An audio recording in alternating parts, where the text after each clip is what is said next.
कहते हैं कि दरोगा का तराजू बड़ा निराला है, गरीब के लिए भारी और अमीर के लिए हल्का है। और ये भी कहते हैं कि जब इंसाफ की तलाश में लोग सड़कों पर उतर आए तो समझ लीजिए कि थाने में सच दफन कर दिया गया है। और जो भिवानी में हो रहा है उससे ये साफ दिख रहा है। आप सोचिए कि ये कितनी बड़ी भूल है कि किसी के घर की बच्ची, बहन और बेटी गायब हो जाए और पुलिस उसे खोजने की बजाय, एफआईआर दर्ज करने के बजाय ये कहे कि भाग गई होगी, क्यों घबरा रहा है, कहीं गई होगी, आ जाएगी। मैं कहता हूं कि क्या सांसद, विधायक या किसी रसूखदार के घर से अगर कोई गायब हो तो पुलिस यही जवाब देती है क्या कि सांसद जी, विधायक जी या किसी रसूखदार को ये बोल जाए पुलिस कि आप घर जाइए, लड़की खुद आ जाएगी? तब इनका हलक सूख जाता है। इतना अंतर। बात यहां जान की नहीं, बात यहां रसूख की हो गई है। नहीं तो पुलिस तो भैंस खोज देती है, सांसद का कुत्ता खोज निकालती है। भागलपुर में निकाला था, लेकिन इस लड़की ने जो देश का भविष्य तय कर रही थी, बच्चों को पढ़ा रही थी, उसे पुलिस खोज नहीं पाई।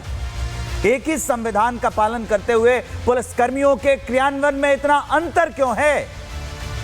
पुलिस कह रही है कि सुसाइड किया है, लेकिन पोस्टमार्टम रिपोर्ट ये चीख चीख कर पूछ रही है कि पुलिस कर्मियों बताओ 29 सेंटीमीटर का घाव कहां से आया, चेहरे पर तेजाब के निशान कहां से आए, आंखें गायब थीं उस शव से।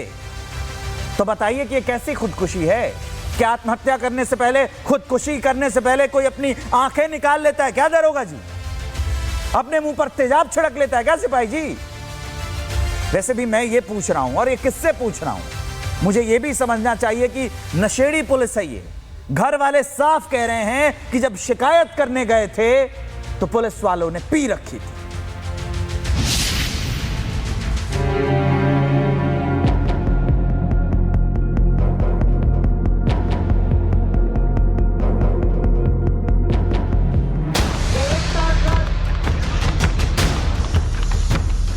एक लड़की मारी जाती है, सिर्फ लड़की नहीं, एक टीचर की हत्या की जाती है, जिसे लोग दीदी कहते थे, मैडम कहते थे। वो देश का भविष्य तैयार कर रही थी, लेकिन अब एक लाश बनकर पड़ी है। वो खुद इस समाज की दरिंदगी का शिकार हो गई है और हरियाणा पुलिस सिर्फ देख रही, कहती है कि भाग गई होगी तेरी लड़की, आ जाएगी। आ तो गई, लेकिन लाश बनकर। पुलिस वाले ऐसे ही बोले, मेरे को बोले कि भागी होगी। बोले यार क्यों घबरा रहा है, 2 दिन में आ जाएगी, 3 दिन में आ जाएगी। बोले इतना घबराने की जरूरत ना, बोले दुनिया की भागने लग रही है, तेरी भी भागी होगी। एक बेटी की लाश, एक बेशर्म पुलिस और एक गूंगा सिस्टम। क्या मनीषा को इंसाफ मिलेगा? क्योंकि ये उन वर्दी वालों का जवाब था जिनके पास जनता की सुरक्षा का जिम्मा था। थाने के अंदर बैठकर दारू के नशे में ये जनता की रक्षा कर रहे थे। उन्होंने कोई खास रिस्पॉन्स दिया नहीं। वहाँ कॉलेज में जाकर के, कॉलेज में गए हम उस टाइम पर, वहाँ कॉलेज में 3 थे स्टाफ के, कौन थे कौन नहीं, कोई चपड़ासी हो या जो भी हो जी। 2 तो उनमें से दारू पी रखे थे, एक ठीक ठाक था। उन बोले जी आज तुम्हारे, उन्होंने पूछा होगा पुलिस वालों ने, 112 वालों ने, भैया आज बोले एक लड़की आई है मनीषा नाम की, किसी एंट्री है बोले उसकी। बोले जी आज हमारी स्कूल में तो है ना, बोले उसकी कोई एंट्री। आगे मेरे को छोड़ दिया वहाँ पे सिंगानी गांव में। मेरे को बोले जी लुहारू जाके एफआईआर दर्ज करवा दो आप। बोले आप लुहारू वाले देखेंगे। जिंदा बेटी अब लाश बन गई, लेकिन इन वर्दी वालों को फर्क नहीं पड़ता। हरियाणा के भिवानी जिले की मनीषा की हत्या कर दी गई। 11 अगस्त को मनीषा पढ़ाई के सिलसिले को लेकर कॉलेज गई थी, लेकिन वो रास्ते में ही लापता हो गई। उसी समय उसका मोबाइल फोन भी बंद हो गया।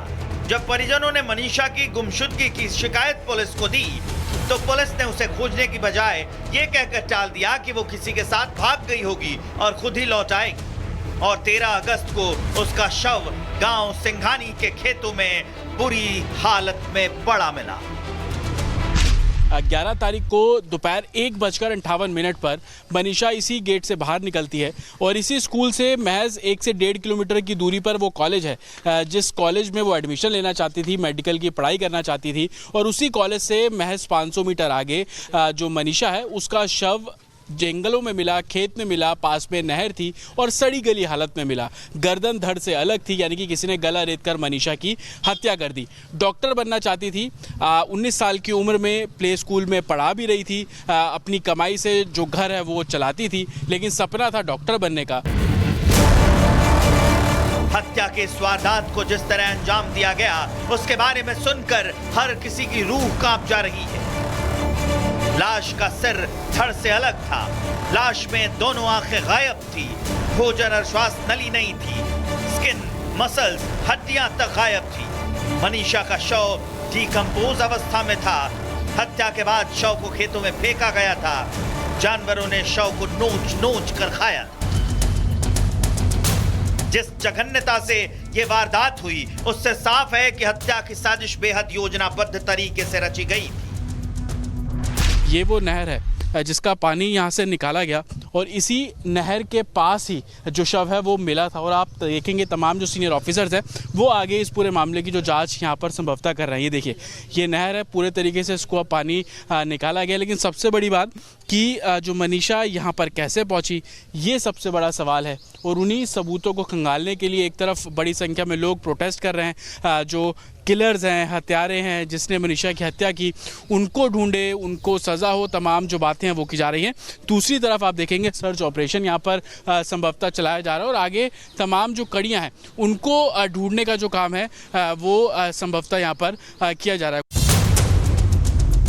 प्राइवेट प्ले स्कूल की टीचर मनीषा की हत्या ने न केवल उसके परिवार को बल्कि पूरे इलाके को गहरे सदमे में डाल दिया है।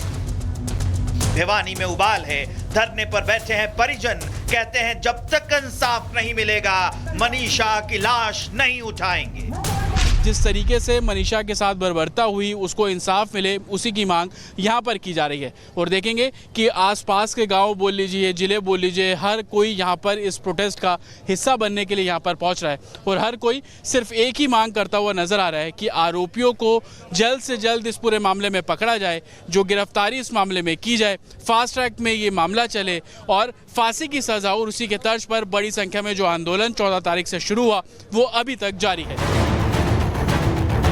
हरियाणा की सड़कों पर आज सवाल है कि मनीषा के कातिल कौन है, और ये सब हुआ सिर्फ और सिर्फ पुलिस की हीला हवाली के कारण। क्यों मनीषा की गुमशुदगी को गंभीरता से नहीं लिया गया? क्यों केस को तब तक दबाया गया जब तक लाश सामने नहीं आई?